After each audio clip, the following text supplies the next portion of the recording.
উল্লেখ্য, জাতীয় কোনো সংবিধান সংস্কার পরিষদ গঠন করতে হলে তাও পরবর্তী জাতীয় সংসদের সিদ্ধান্ত নিতে হবে। তবে বলা হয়েছে উক্ত সংবিধান করবেন বলা হয়েছে উক্ত বাস্তবায়ন আদেশ অনুসারে অনুষ্ঠিত গণভোটে যদি ইতিবাচক সম্মতি পাওয়া যায় তাহলে সংবিধান সংস্কার বিলটি সংবিধান সংস্কার পরিষদ তার দায়িত্ব পালনে সহায়ক হিসেবে বিবেচনা করবে। জাতীয় সংসদ নির্বাচন ও গণভোট অনুষ্ঠান হওয়ার পূর্বেই এই ধরনের প্রিএমপ্টিভ পদক্ষেপ আদৌ গ্রহণযোগ্য নয়। বলা হয়েছে সংবিধান সংস্কার পরিষদ প্রথম অধিবেশন শুরুর তারিখ হতে 270 পঞ্জিকা দিবসের মধ্যে যদি সংস্কার সম্পন্ন করতে ব্যর্থ হয় তাহলে গণভোটে অনুমোদিত সংবিধান সংস্কার বিলটি স্বয়ংক্রিয়ভাবে সংবিধানে অন্তর্ভুক্ত হবে, যা সম্পূর্ণ অযৌক্তিক, উদ্দেশ্য প্রণোদিত ও হাস্যকর। জাতীয় সংসদের অনুমোদনের পর যে কোনো বিল রাষ্ট্রপতির অনুমোদন পত্রের পরই কেবল আইনে পরিণত হয়। স্বয়ংক্রিয়ভাবে সংবিধান অন্তর্ভুক্ত হওয়ার কোনো সুযোগ নেই, তা গণতান্ত্রিক রীতি ও সংসদীয় সার্বভৌমত্বের পরিপন্থী। বিকল্প দুই প্রস্তাবে জুলাই সনদ আদেশের বিষয়টি বিল আকারে না দিয়ে সংবিধান সংস্কার সম্পর্কিত প্রস্তাবসমূহ সরাসরি গণভোটে উত্থাপন করা হবে মর্মে উল্লেখ করা হয়েছে। এক্ষেত্রে ঐকমত্য কমিশনের আলোচনাকালে বিভিন্ন বিষয়ে রাজনৈতিক দলসমূহ কর্তৃক প্রদত্ত মতামত, ভিন্নমত ও নোট অফ ডিসেন্ট গণভোটে উপস্থাপনের সুযোগ রাখা হয়নি। চিঠিতে বলা হয়েছে জাতীয় সংসদ নির্বাচনের পূর্বে অথবা নির্বাচনের দিন উক্ত আদেশ অনুযায়ী গণভোট নির্বাচন করা যেতে পারে। এখানে উল্লেখ করা প্রয়োজন যে বিএনপি জাতীয় ঐক্যের স্বার্থে জুলাই সনদের আইনি ভিত্তি রচনা এবং জনগণের সম্মতি গ্রহণের জন্য জাতীয় সংসদ নির্বাচনের দিনেই গণভোটের প্রস্তাব করেছিল। 2026 সালের ফেব্রুয়ারি মাসের প্রথমার্ধে নির্বাচন অনুষ্ঠানের ঘোষণা দিয়েছিলেন প্রধান উপদেষ্টা। সেক্ষেত্রে নির্বাচন অনুষ্ঠানের আগে প্রস্তাবিত গণভোট অনুষ্ঠান সম্ভব নয়।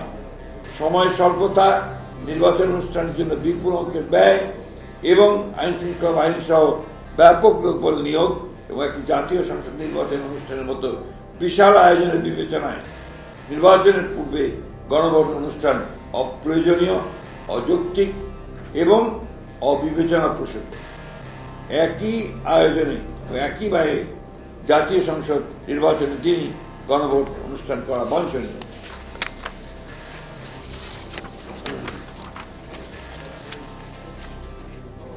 জুলাই জাতীয় সনদ 2025 উল্লেখিত যে সকল সিদ্ধান্ত বাস্তবায়ন জন্য আইন বিধিবিধান পরিবর্তন বা সংশোধন করা দরকার, সরকার তা অধ্যাদেশ জারি ও বিধিবিধান সংশোধন করে সংশোধন বাস্তবায়ন করতে পারে।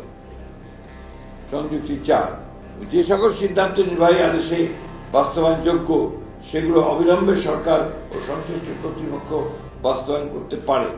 সংযুক্তি 5, এই প্রস্তাবের সাথে আমরা প্রায় সকল রাজনৈতিক দল ঐকমত্য পোষণ করেছি। এই প্রস্তাবের সাথে রাজনৈতিক দল পোষণ করেছি।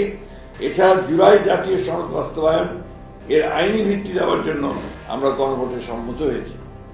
যে সকল বিষয়ে ভিন্নমত, নোট অফ ডিসেন্ট সহ ঐক্যমত্য হয়েছে তার উল্লেখ না রেখে দীর্ঘ আলোচনায় যেসব প্রসঙ্গ আলোচনা আসেনি তা অন্তর্ভুক্ত করে জাতীয় ঐকমত্য কমিশনের অন্য সকল সুপারিশ অগ্রহণযোগ্য বিধায় আমরা একমত হতে পারছি না। আমরা অত্যন্ত দুঃখের সাথে লক্ষ্য করছি যে এই সকল সুপারিশ কেবল জাতিকে বিভক্ত করবে, ঐক্যের বদলে অনৈক্য সৃষ্টি করবে। মন গড়ার যে কোনো সংস্কার প্রস্তাব গ্রহণ করলে জাতীয় জীবনে দীর্ঘমেয়াদে অকল্যাণ ডেকে নিয়ে আসতে পারে। আমরা আশা করি জাতির প্রত্যাশা পূরণে এবং দীর্ঘ 16 বছরের ফ্যাসিবাদ বিরোধী গণতান্ত্রিক আন্দোলন ও 2024 সাল ছাত্র গণ অভ্যুত্থানের সকল শহীদের রক্তের অঙ্গীকার অনুযায়ী এবং যারা দীর্ঘ এই সংগ্রামে ফ্যাসিবাদী শাসনামলে গুম, খুন, অপহরণ, নির্যাতন, মামলা হামলার শিকার হয়েছেন তাদের প্রত্যাশা অনুযায়ী জাতীয় ঐক্যমতের ভিত্তিতে একটি শক্তিশালী গণতান্ত্রিক রাষ্ট্র পুনর্গঠন করতে পারব।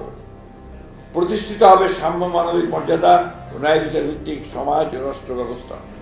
সেই লক্ষ্যে জাতীয় ঐক্য বজায় রাখা আমাদের সকলের কাম্য এবং জুলাই গণ অভ্যুত্থান পরবর্তী সময়ে জাতির অভিপ্রায় অনুযায়ী সাংবিধানিক ধারাবাহিকতায় প্রতিষ্ঠিত বর্তমান অন্তর্বর্তীকালীন সরকারের প্রধানতম লক্ষ্য হবে একটি সুষ্ঠু, নিরপেক্ষ, গ্রহণযোগ্য জাতীয় সংসদ নির্বাচনের মাধ্যমে একটি নির্বাচিত রাজনৈতিক সরকার প্রতিষ্ঠা করা এবং উক্ত জাতীয় সংসদকে প্রকৃত অর্থে জাতীয় জীবনের সকল কর্মকাণ্ডের কেন্দ্রে পরিণত করা।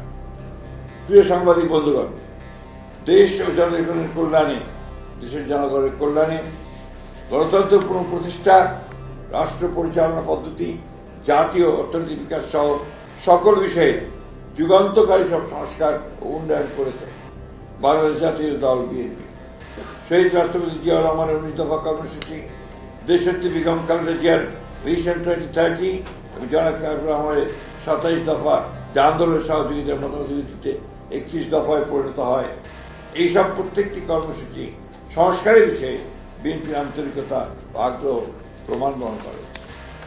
প্রায় গত 1 বছর ধরে আমাদের দল এবং দলের দায়িত্বপ্রাপ্ত প্রতিনিধিগণ অন্তর্বর্তীকালীন সরকারের গঠিত সংস্কার কমিশন এবং ঐক্যমত্য কমিশনের সকল সভা আলোচনায় সক্রিয়ভাবে অংশগ্রহণ করেছে এবং ইতিবাচক ভূমিকা পালন করেছে। ঐক্যমত্য প্রতিষ্ঠার স্বার্থে আমাদের দলের পক্ষ থেকে অনেক বিষয়ে ছাড় দেওয়া হয়েছে।